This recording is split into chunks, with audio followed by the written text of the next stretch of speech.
show me the money. That's exactly what some of you would hear, or literally or metaphorically hear the Inland Revenue Department or the tax authorities actually telling you. Now, for various valid reasons, taxation is a very important part of our economy. To begin with, it is the biggest source of income for the government. However, in the Sri Lankan taxation system, it shows that we are one of the countries with actually quite a low rate of taxation among some of the similar level of income countries in the region and around the world. How does this affect our economic activities? And most importantly, how can you navigate your way through this taxation system, ensuring that while you do pay your fair share of taxes, you maximize the benefits for you as a business that you can gain from that, and thereby have a positive impact on the economy as well. Today here on Bisnomics, your weekend's most profitable 60 minutes, we are going to discuss just that. And joining me for this very timely discussion, it is after all the start of a new financial year, we have with us Jitendran Gajendran, who is a specialist in taxation. Jitendran, welcome to Bisnomics. It's a pleasure to have you. Thank you for having me. I hope you are going to tell me and our audience today on what we need to do to ensure that we maximize the benefit both ways, for the businesses as well as for the government. Let's talk about that. First of all, we hear so much of jargon with regard to this taxation. They say direct, indirect, then they say progressive, regressive. Let's take the Sri Lankan taxation system, Jitendran. Can you explain how the taxation system is structured in Sri Lanka, and in terms of as the different percentages, how does it really work? Tell us all about it. Thank you, Garindu. You said you started with show me the money. It's not show me the money when it comes to taxes, it is missing money. The money goes disappearing, right? So with taxes, it disappears. So when you're talking about this progressive and regressive tax rates, what happens is that if you take as an individual, let's say the guy at the security guard outside, and you, for instance, are completely different payroll, different threshold things that you have. So for example, he will earn 30,000 rupees while you earn maybe 300,000 rupees or 500,000 rupees, in that range. So what happens is, if you talk about the guy at 30,000, he doesn't pay any taxes if it is on the progressive tax, under income tax. Under 300,000, you would pay 6%, which is a very low rate of taxes. But in a regressive tax, it's not like that. Let's say you go to the supermarket, the guy at the security has to buy the same good as you, but the tax on that is regressive, because he will have a bigger impact, because he is a guy with less money in his pocket. In Sri Lanka, tax rates are 80% is regressive taxes, 20% is progressive taxes. That is, most of the time the taxes are on the goods and services which we actually buy. That's right. That's so right. When a rich person buys, let's say, a particular product, Yeah. Let's say a food item, imported some food item, and let's say there is a particular tax on that, say 100 rupees. Yeah. For a guy who earns 1 million, 100 rupees may be nothing. But for a guy who is earning, let's say, 10,000 for the month, for him 100 is basically quite a big amount. It's 1% of his entire income. Exactly. So that's what Yeah. we call regressive taxation. And you are saying in Sri Lanka it's more of a regressive tax. Yeah, 80% is regressive. We have the total government revenues from taxes is around 1.8 trillion, and 350 million, 370 million is from income tax. Everything else is from goods and services taxes. So that way it is clearly regressive, but income tax as a whole is something that if you look at corporates, they want to come in and have reduced taxes. So if they don't have reduced taxes, it's a catch-22 situation. We are a socialist republic of Sri Lanka, and if you want to have the balanced economy, balanced education, where free education, free healthcare is there, you need to have taxes. You have to have taxes to balance it. But on the other hand, companies don't like taxes, and if they have high enough taxes, companies leave. So that's the normal situation. That's the structure that we have. And in terms of the taxation system of Sri Lanka, they say that we are now, despite 89% of the government's actual income is from the taxation, they say that Sri Lanka is among those countries that are paying quite a low amount of tax. In fact, we are looking at an economic system for various, I believe, political and socio-economic reasons. We are more of a low tax income but high public expenditure country. Why do you think that it has played out like this, Jitendra? Yeah, so the question is now, most countries, they believe our GDP, tax to GDP ratio is very low. It's around 13.5%, which is very low. Some years it goes up slightly, some years it comes down, and overall this our expenditure is always going to be high in a country where we take socialist mentalities forward. And I don't think Sri Lanka, you would say with a lot of welfare expenditure, welfare etc. expenditure, and also Sri Lanka wants to look after their families, right? We want to look after our parents, we want to look after our kids. If you go to the United States of America, you won't have your parents, if you're not on insurance, you're in trouble, you can't pay for it. And the kids are most of the time when you are 18, they're like, okay, go figure out your life. Figure out your life. That won't happen in Sri Lanka. Sri Lanka, we want us to be together, and on that principle we are going to have this balance that we have to come. Yes, you can say the efficiency of the whole business is not great. So, that means our government efficiency, operating efficiency is not great, but when it comes to the economy itself, it makes sense to tax our people, and we have to be taxed to some extent. Then let's talk about the whole taxation process. Now, sometimes, okay, you get the year end, the financial year end, which is most of the time 31st of March. And at the same time, there is also certain quarterly tax payments which you are supposed to submit, or they say you can keep it and pay it later, and there's a lot of confusion going on with regard to this, because this is one area where a lot of business owners and business leaders, they prefer to leave it to certain specialists such as yourself, and then they are not sometimes fully aware of what's exactly going on. But let's just demystify some of these processes if you don't mind. So, that's a good question. The process itself, you have to look at the process. Why do they come to us as consultants? I'll answer that first. If you go to courts, you will want to go and see a lawyer. If you go to a hospital, you want to see a doctor. The language that there is for when you are talking to the Department of Indirect Revenue is different from what you would be talking normally with each of you, like talking with you. The questions you ask. It's not what you normally discuss in a normal business context either. That's right. So, the questions you ask, the information you ask is different. The terms they use. Everything is different. So, I will explain to you why not understanding these questions is a problem, and over a little story. This is a story that I heard some time back. There was a Prime Minister who met Barack Obama, and he's a Prime Minister who could not talk too much English. So, he was not very clear with his English, but he wanted to say a few words. So, he was taught, when Barack Obama came, to say, how are you? And then the Prime Minister was, the Barack Obama was going to say, I am good, how are you? And he was supposed to say, me too. But when the Barack Obama came and met him, the Prime Minister got nervous, and he asked, instead of how are you, he asked, who are you? So, Barack Obama looked at him in the face and he said, I am the husband of Michelle Obama. Okay. And then he said, me too. So, these are the type of things that happen when you do not understand the language that you talk, and when you go and talk there, you misunderstand, and instead of just a laugh of the people around you, yes, in the case of that Prime Minister, here you would have taxes to pay, you have to pay fines and so on. You end up making losses. You pay losses when you really don't have to. You are paying legitimately, you are in the business. This is a complaint for a lot of taxpayers. I am doing everything properly, but I am having difficulty. So, the government of Sri Lanka at the moment, the current government is trying to simplify the laws. That is their methodology that they are thinking. And that's a step in the right direction. And that is very much the step in the right direction.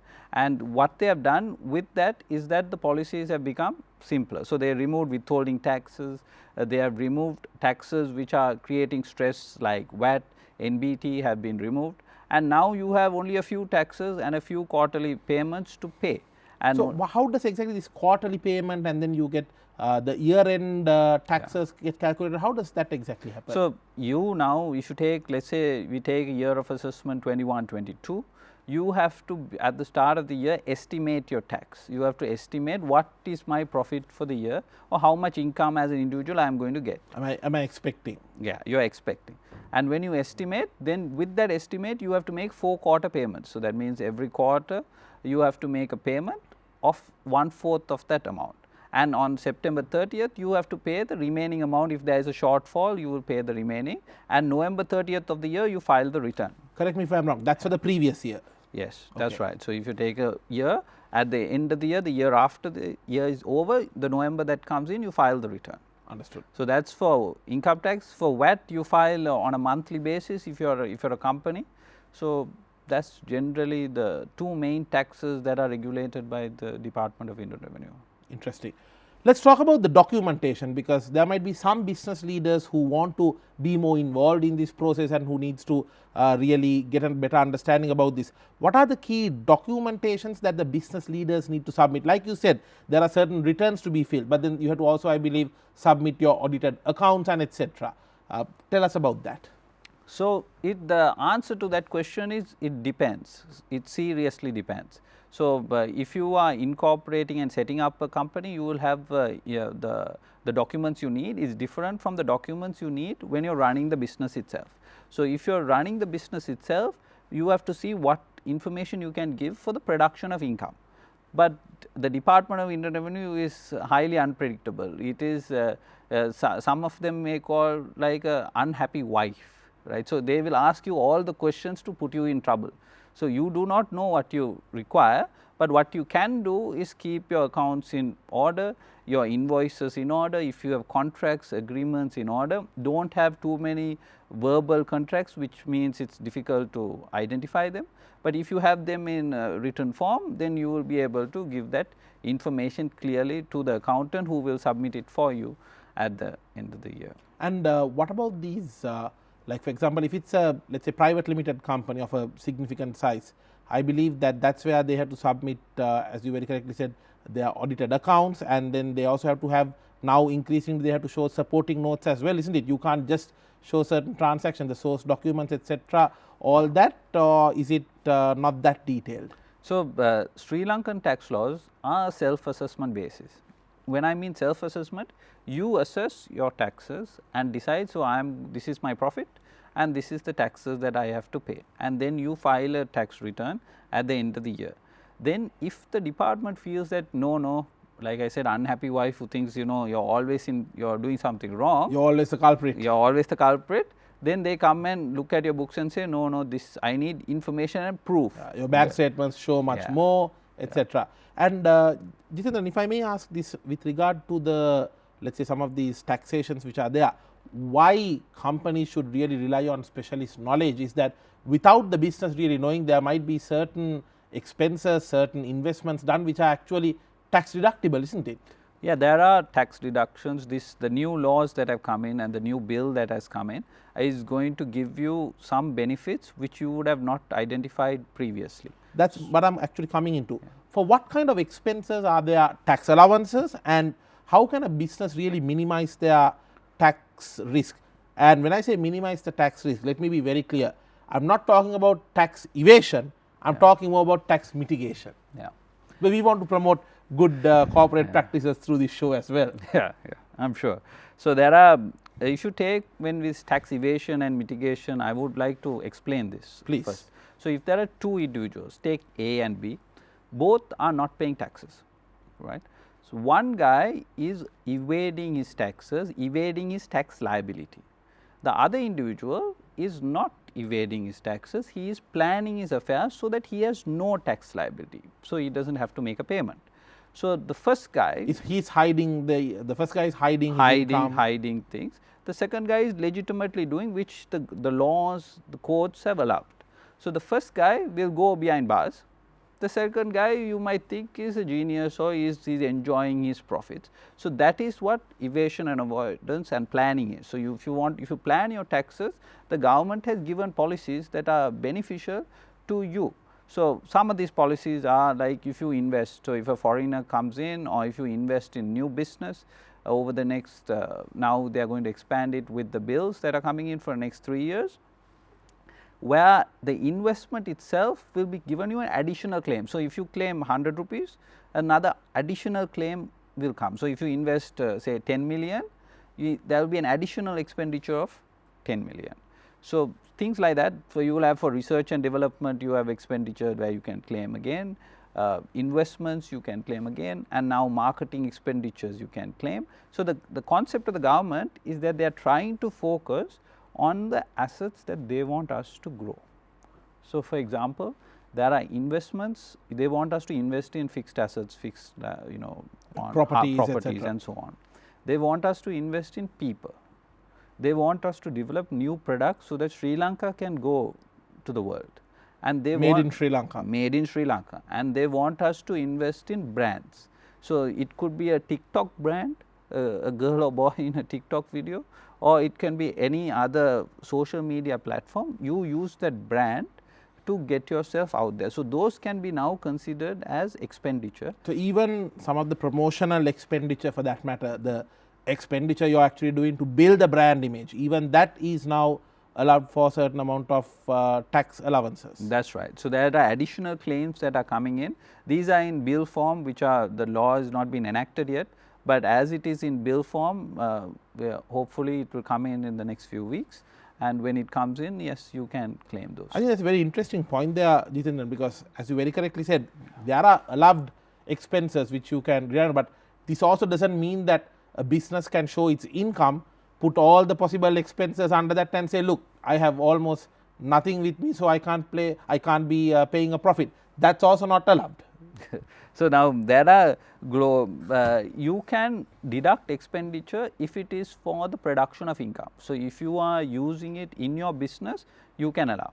But if you go and you say you want to take your father's, mother's hospital bill or your food expenses, what you're buying, groceries, those expenses cannot come. If it is for the purpose of the business, yes, those expenditure will be allowed. And even on an individual basis, I believe there are certain, because there are so many professionals who are also paying their taxes, and I believe that there are certain professions where the income is almost tax free, where you don't have to pay taxes. Am I correct? So if you as an individual provide services to a person outside Sri Lanka, you would be exempt from taxes. But if you are providing services as an accountant like myself, or like you who's in media, if you have individuals who are doing that type of profession, you fall under the progressive tax rate, that is 6, 12, 18%, those rates. But depending on the income band, the amount of tax. Depending on the income band, you have the tax. Understood. But for most people who are providing services outside, because the Sri Lankan focus is trying to bring in foreign exchange to the country. So when you're trying to bring foreign exchange, anything that is directed towards outwards is given a beneficial tax rate. And this withholding tax, I believe, is where at the source of the payment, a particular amount is getting deducted if it's, I believe, more than a certain threshold, like 50,000 or so. But for some industries, like for example education, we saw during certain governments that used to get waived off. So it really depends on the government that is there and the policy that they have and which sector they are focusing on. Yes, so this is a real problem Sri Lanka faces. The issue that Sri Lanka faces is that we don't have consistency. And when we do not have consistency, this government is trying to address that. The trust among the people is not there. So some things, even though how much you push, you will not get it done if they do not trust you. There is a trust deficit in Sri Lanka. So without that, trust deficit cannot be resolved overnight. You know, Warren Buffett used to say that when you can be a smart, intelligent, hardworking man, but you can't do some things in a shorter period of time. For example, he said if you want a baby, you can't impregnate 9 women and expect the baby in 1 month. It will come only after 9 months. So the trust deficit, the government they will have to work on it, and when they have the consistent policies that come in, it will come to benefit to Sri Lanka in a few years' time. Noted. To what extent did COVID-19 have an impact on the Sri Lankan tax system? Let's talk about that after this short break. This is Bisnomics.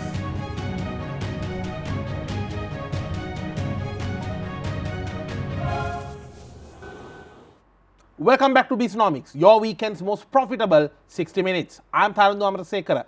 Our focus today is on the taxation system of Sri Lanka. As a business leader, as a manager, what do you need to know about the taxation system of Sri Lanka, and how could you really participate in this in a mutually beneficial manner where the economy benefits and so does your business? And for this discussion, we have joining with us a specialist in taxation, Jitendran Gajendran.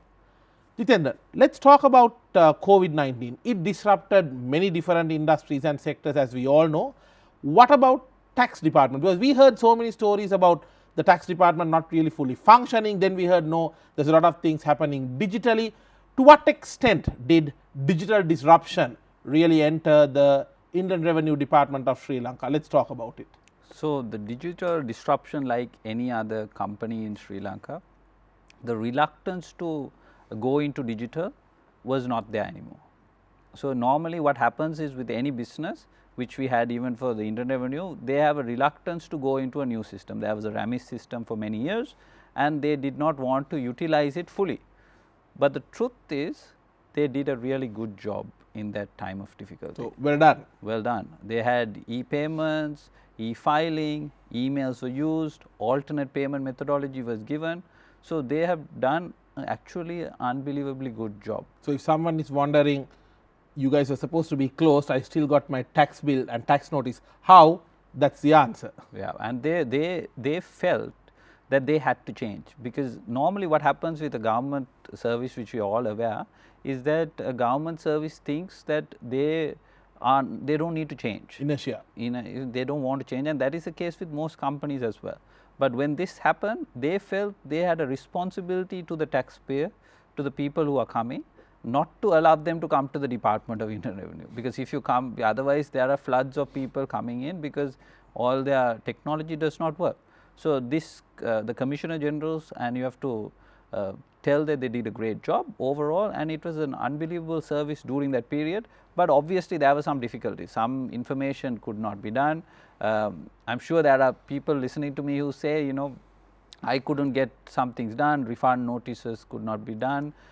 They were, if you want to close VAT files, sometimes it was slow, but that is expected. They were also not working on full capacity. They worked. And this is more like an overnight sudden change as well. Overnight sudden change, and they didn't. Also, most importantly, the government and their policies, they didn't encourage assessments in this period. So there was no one having to run and risk their life to go and get documents and worry about COVID at the same time. So that was some beneficial. It's a good thing going forward, I believe. Let's talk about the collection. Now, they believe that the government's collection system with regard to taxation may not be the most efficient. That there are so many cases of we hear about people evading their taxes and the delays in collecting these taxes. What are your thoughts, Jitendra? Because you are someone who is in this field, you work with the Revenue Department and you know the action, you see it on a daily basis. Can we say that we are actually efficient with regard to the collection of taxes in Sri Lanka? So, let's look at the numbers first, right. So, the Department of Indian Revenue is around 54% of the revenue, government revenue, and that is around 1 trillion rupees. But even though it is 1 trillion rupees, they are spending around 4.5 billion rupees to expenditure to gain that 1 trillion. So, that is around 45 cents for every 100 rupees they are spending. But on the other side, so that does not look so bad. That does not look so bad at all. That does not look so bad at all. But the reality is that 95% of it comes through compliance. So, if you look at it, 95% of that comes through compliance, and if you remove it, that 95%, that rate becomes much worse. So, the focus of the Sri Lankan government and the Indian Revenue Department is to try and optimize it, and with knowledge base to increase their thinking behind it. So, sometimes what happens is the officers are not aware of the new policies, new methodologies that are there. So, when they understand it, there are BEPS programs, globally there are BEPS programs. So, if you understand it, we have to protect our taxes from going abroad. That is a very important thing, and I think that they are working. And over a period of next, I think 3 to 5 years, these methodologies will come in and it will benefit Sri Lanka. Nice to hear that. Let's talk about the details with regard to the taxation system that we have right now in terms of the low and high tax classification. Now, Sri Lanka, they say, basically are a country that is encouraging, or rather they have a low rate of tax compared to the amount of money we spend, and we spoke about this before.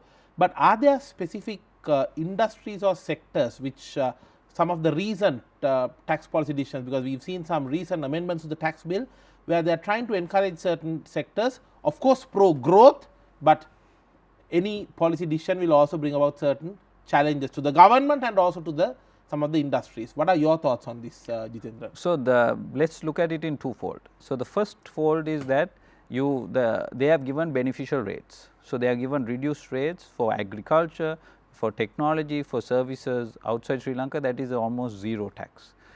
For industries like tourism, for education, for healthcare, the tax rate is around 14%. So, this is one side of the coin. The other side of the coin is the implementation of the laws. So, if there is now a new provision that is potentially muted, which says misinterpretation of the law. So, if you misinterpret the law, you, me or anyone else can be behind bars. So, now there is a… But isn't that always the case? No, it is not. If you do fraudulent activities, you are behind bars, which is big difference. Which is tax evasion. That is tax evasion. So, this is you are talking about what we call tax, we didn't mention it before, but tax avoidance. Avoidance. Misinterpretation or frustrating the government intention. Yes, right. So, now that is a really complicated matter, because what the government or the ministers thought of as their intention is different from what is there in the law. So, the law, you have to take it as it is plainly read. Correct. So, you can't go and predict what is in someone else's mind. So, when you bring these provisions like misinterpretation, there is a feeling, there is a distrust created which cannot be managed, because another company, say a foreigner who wants to come to Sri Lanka, will say my agriculture rate is 0, why do not you come invest? But on the other hand, the consultant or the professional might say, but I can't interpret it, because if they think I am misinterpreting it, I will be behind bars. Now, that is a very crude way of looking at it, yeah, but that is the reality. That is a reality. So, we in Sri Lanka have, I mentioned trust earlier, we have to keep on identifying ways to build the trust in the community, and if we do not build that trust, they will not come to us and they will not invest in Sri Lanka, which is very, very important. So, this avoidance, evasion, you can worry about all these things, but the most important is there has to be consistency and allow the people to follow what they want to do. The tax planning is something that they have a right to do. So, let us talk about once again coming back to my earlier question, the recent amendments to the tax bill. What was that all about, Jitendran? So, the recent amendments, they have brought in some new benefits. One of the new benefits… That's good news. Yeah, some new benefits. Some benefits which have been extended, and some that they have corrected, there have been corrections in the law. So, the new benefits, now for example, if you are spending marketing expenditure, you can claim additional expenditure. So, if you spend 100,000 rupees today, Darindu, on marketing expenditure under specific criteria, you will get another 100,000 as deduction on your expense. That is pretty good. Then you have some policies which were allowing investment in Sri Lanka, that has been extended. So, you would have earlier, it was going to finish by 21 March, that was recently, but now it is going to be extended. So, that will be extended by another 3 years, which is a significant change. Then you have R&D expenditure, which is if you have innovation and development, that expenditure is also now going to get another couple of years of benefit. So, the companies, the industries that are there are looking very positively towards that. Other things that have come in is like education, as I mentioned, education, healthcare, those expenditure, the rates have come down to 14%, which is good, because those are industries which are not easy to handle, to manage, and if you very vital for the economic growth as well. Vital for the economic growth, and also you must understand that some economies are easier to have fraud in. So, if there are cash economies, if you are getting anything in cash business, the chance of fraud is higher. Which Sri Lanka is 96% cash. It's cash. So, what happens is, now for example, if you have tax rates which are low, then the reason to evade the taxes is not there. So, if your tax rate is at 60 or 75% taxes, you will have a problem. But when the tax rates are say 6%, 12% or 18%, you do not have the risk. Even if a person is trying to evade the tax, what is the benefit he is going to get out of it? Is he not willing to pay 12% of it as for 14% out of it as profit? Jitendran, all the good news you said seems to be more focused on the direct tax side. What you calculate on your income or what you calculate on your income statement. Does this also lead to the challenge for the common public, where this will also further result in more taxes coming towards them from areas like VAT and maybe from the other indirect taxes, and thus comes the complaint that Sri Lanka is kind of stuck in a middle income trap, because we keep on cutting down some of the direct taxes and overcompensating for that on the side of indirect taxes, and as a result you see the progression from middle income to the upper income being extremely minimal. What do you say to that? So, indirect taxes also have been cut. So, they have reduced NBT and VAT has been reduced by half. From where is our economy getting the money? So, that is a real good question. I do not know. The frank answer is I do not know where we are going to get the money. We are reducing. Is it the case of the fundamentals of our economy not being very steady, because you are cutting down your income, but on the other hand you are looking at enhancing your expenditure, your export revenue is under pressure. Doesn't seem to be, although it's good news for the government, it's good news for the public that taxes are low. From an overall economic viewpoint and looking at a long term journey, I see a fundamental mismatch in those decisions. So, some people will believe that is true, and you could take that position, but what the thinking of the government, let us look at what the government is trying to do. They are trying to encourage companies to invest in businesses here. So, the result of it will come in 2, 3, 4 years. Taxation is, if you overtax a company, overtax a country, you will most likely not be able to get the benefits that you deserve from those investments. So, there was Winston Churchill used to say, he always used to say that, trying to tax a country into prosperity is like standing in a bucket and trying to lift the bucket by the 2 hands. So, the government is following the footsteps of his, and they are trying to have reduced tax rates when it comes to business, which is a must. On the other hand, only one part of the taxes have been reduced, that is VAT and NBT. There are import taxes, levies which are there, which have not been reduced. In fact, I believe that some of them have been increased actually. That is right, but if the goods are not moving in, which are not being imported, where is the benefit of that? There is not going to be much tax. So, there is significantly maybe around 600 billion, there may be a shortfall, but that is a temporary shortfall. They have to take that for the benefit of the people. Not only our country, most other countries are taking a massive hit, because they have to look after the economies, because most of us have been sitting at home for a couple of months at a point of time. So, how do you generate income? You can say Sri Lankans are efficient or inefficient. I have a friend of mine who used to run a manufacturing company, used to say that he had factories in 4 countries, in Pakistan, in India, in Bangladesh, Sri Lanka, and in the 5th country was Dubai. So, he used to tell me that the Pakistani, Indian and Bangladesh were twice as efficient than the Sri Lankan. So, then I used to ask him, what madness, why would you have a factory in Sri Lanka? Business wise it did not make sense. Absolutely. But he said, when I took the people from India, Bangladesh, Pakistan and Sri Lanka and took them to Dubai, because Dubai does not have people, the Sri Lankan was twice as efficient as the other guys. So, that does not make much sense, but the thinking is that we have to allow our people efficiency to come out. And when we are in difficult times, that is why most of our big businesses happen during the war period. When we are in difficulties, generally Sri Lankans perform exceptionally. So, it brings out the best in them. Otherwise, we like to go have a drink and stay on the beach sort of situation. Yeah. Interesting example there. What about the middle income situation with regard to the taxation system of Sri Lanka? Are we facing a dire problem with regard to being stuck in a middle income trap? Let us talk about that on the other side of this short break. This is Bisnomics.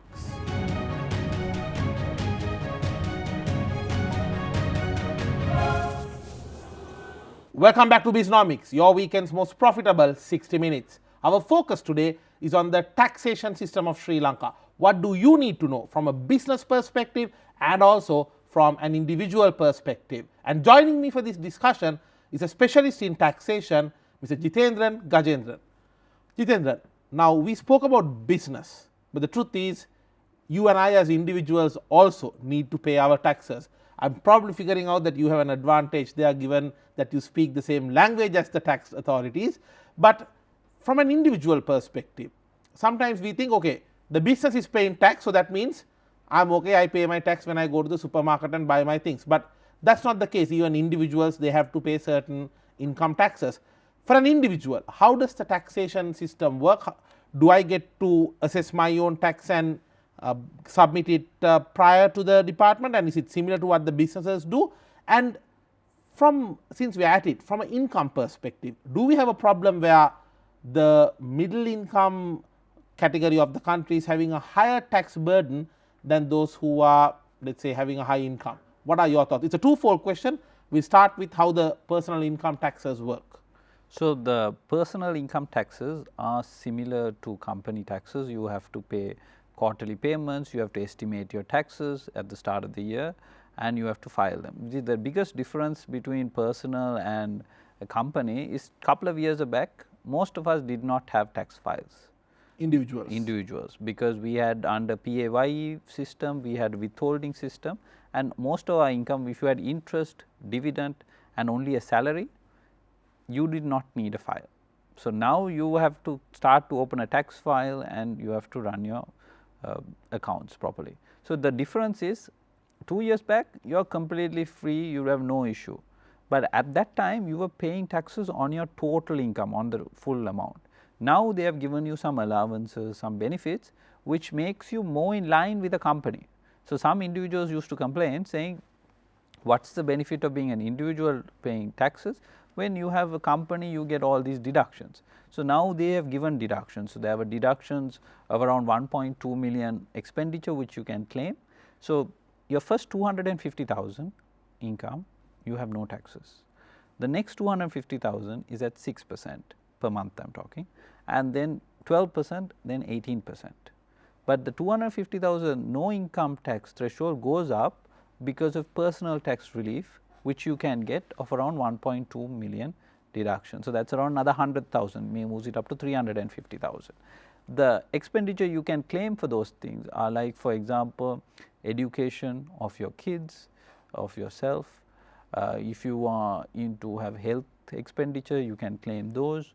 If you have invested in the stock market, you can claim those. Mortgage? Yes, mortgage you can claim. So, the expenditures of such is around 1.2 million, which is a benefit for individuals. So, now the individual has his right to plan his taxes. So, now some of you will ask, what is this APIT, and there is this advance payment of taxes. So, advance payment of taxes is generally not beneficial to you, but it makes it easier for you. So, some people who do not want to manage their account so much, they might be willing to use the APIT system. But the reality is, if you manage it and you understand your income, you will be paying taxes more efficiently. Earlier, if you were paying PAYE or payroll based taxes, there was 1.1 million Sri Lankans paying PAYE in 2019. I think that is going to drop to around 150, 200,000 going forward, who will have tax files. And those people, the biggest difference is when you are in that 150, 200,000, your planning ability is significant, and you can plan your taxes and manage it such that you are similar to a company. Earlier you could not, but now you can plan your taxes. So, if you are a higher and middle class, you will be able to do that. Now, the next question is, what is middle class, right? So, a very tricky thing to define. Tricky thing to define. So, if you are earning over 250,000, I would consider yourself as middle to upper class. 250,000 a month. A month.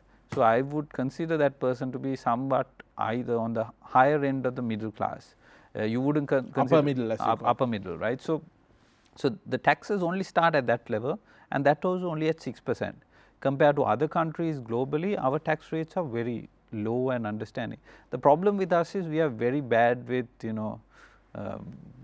managing our finances? No, we are very bad at PR, I think. So, the Sri Lankan economy, and even people who are outside Sri Lanka think that our taxes are not great. There was a meme recently which said, if you, the coronavirus publicist, you should be there for global warming, right. So, the similar sort of situation, we need a PR agent for our tax policies.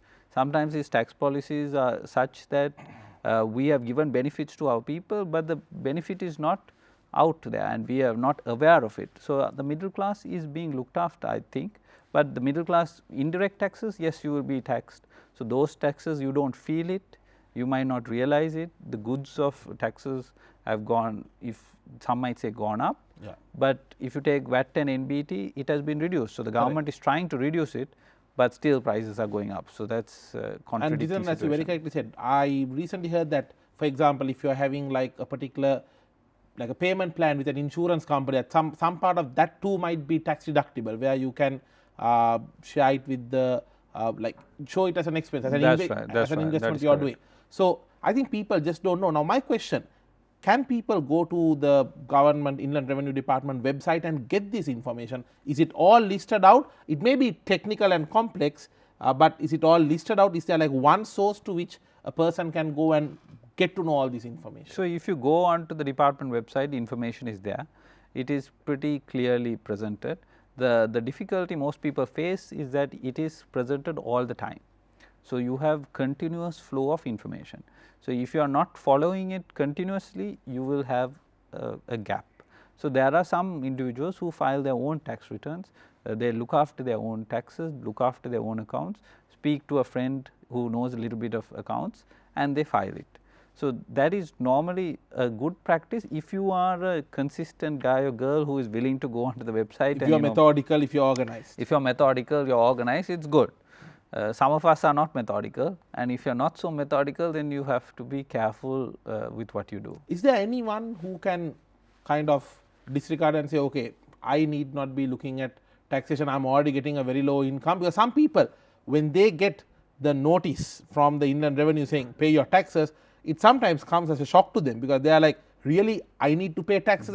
And I see this a lot, especially among young professionals, Jitendra, because they don't think that they need to pay taxes. They are like, I'm earning only this much for a month, barely around 100K, why do I have to pay taxes, etc. But the truth is, the Inland Revenue Department, I believe they have various cross-checking mechanisms where you might save money and go and end up buying an expensive watch also, and then when the accounts get cross-checked, and when they trace the credit card, they trace it back to you, and they'll be like, is this person paying taxes? So if you are not aware of the taxes you need to pay, and if you are not paying taxes thinking that you don't have to pay taxes, it's a question of when and not if you will get the notice, don't you think? Yeah, so now this is a good question. I had a friend of mine who is a doctor. So she is a good friend of mine, good friend of my wife's. She has, her assumption is that she is below the threshold. She does not have to pay. Isn't that a threshold that we all like to belong Yeah, to, and we all like to think we belong to? And in this case, she was below the threshold. But what happened was her reluctance to look at the documentation. The department sent a notice one after the other, and she ignored it, thinking, oh no, I am not liable for taxes, I am below the threshold. And probably thinking the department will also forget it. And finally, she had to go to courts. So let's not come to a situation where you get the red notice. Don't be afraid of the tax department. This is another problem. Correct. Like it's not house of horrors. Yeah, it's not the house of horrors. Like sometimes we compare the police department and the tax department to be the same, and there is a fear to go into either one of them. Jitendra, I kind of disagree. I think some people find the police department a lot more friendlier than the tax department. Yes, that's what some people feel. But the recent affairs might be slightly different. Interesting reference. Finally, let's talk about tax havens. Let's talk about the Swiss banks, the Panama Papers. So many cases we hear about the super rich trying to park their money in some of these places and evading taxes essentially.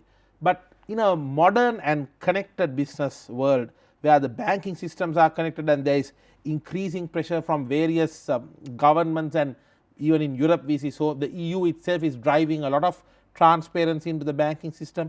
In an environment like this, are these tax havens possible? And tax haven, is it necessarily something illegal? So if you take the purpose of a tax haven is to minimize or reduce your taxes, and Sri Lanka is a tax haven. Sri Lanka is a tax haven. Yeah, Sri Lanka is a tax haven. If you want to park your money here or investment, you will pay very little taxes. If you have services abroad, you are providing goods abroad, you pay very little taxes, if not any taxes in Sri Lanka. So, but Sri Lankan taxes and being a tax haven, let us go back on a little bit of time to understand how these tax havens came about. In the 1960s and 70s, tax rates was 75% in Sri Lanka. 75%? 75%. Bad era to be born in. And in the UK, it was 98% taxes. Oh wow. So for every 100 rupees, you are paying 98 rupees to the department, which is ridiculous. And the chancellor famously once said that I want to take every rupee from a rich person that is available. So, his thinking is that they should not have any money, so which is ridiculous. So, in that kind of a Robin Hood approach. Robin Hood approach, and that approach became so bad that you had these countries like BVI, Cayman Islands that came about. Now, when Cayman Islands and BVI came, they were saying they were the alternate to these high tax rate countries. Now, the high tax rates have come down. Globally, tax rates are in the late 20s to mid 30s, that rate. So, the overall tax rates are lower. So, the benefits are less, but countries like Sri Lanka will look positively if our financial system is strong. Our financial system is strong in our minds, yes, but globally they do not trust us as much as we trust ourselves. And currency volatility also I don't think is helping. That's right. So, when I say financial system, currency volatility is a major element of it, and if that stability comes in, people will come and invest in Sri Lanka. But tax havens, and if you believe there are tax havens where going forward, are now reduced because there are FATCA, as you were mentioning, there is common reporting standards which are global policies. FATCA is an American one, common reporting is more European, where they are trying to reduce the ability of tax evasion, base erosion, where you, if you have profits in a country, that country only should pay, you should pay taxes in that country. But unfortunately, for any policy here, the biggest difference is each country has their sovereign right to do tax rates the way they want it. So, there will always be tax havens, and the benefits of it will be significant. The problem for Sri Lanka, as always, is that a Sri Lankan tax havenness or the ability to have low taxes is not known by many. Even our own diaspora or friends abroad would think that Sri Lanka is a high tax country, which is a mistaken understanding. Because we always hear about, I mean, just to also question you on this very quickly. Now, annually the budget comes and we hear certain tax changes, but then after that also through various mechanisms we hear alterations to these taxes. So, it kind of throws in the idea and the mindset that okay, the taxes are always being changed, and when something is always being changed, something like taxes are always being changed, people naturally assume that it's probably for the worse, don't you think? So, if the governments keep changing and we have political instability, generally tax policies are the first and easiest thing to change.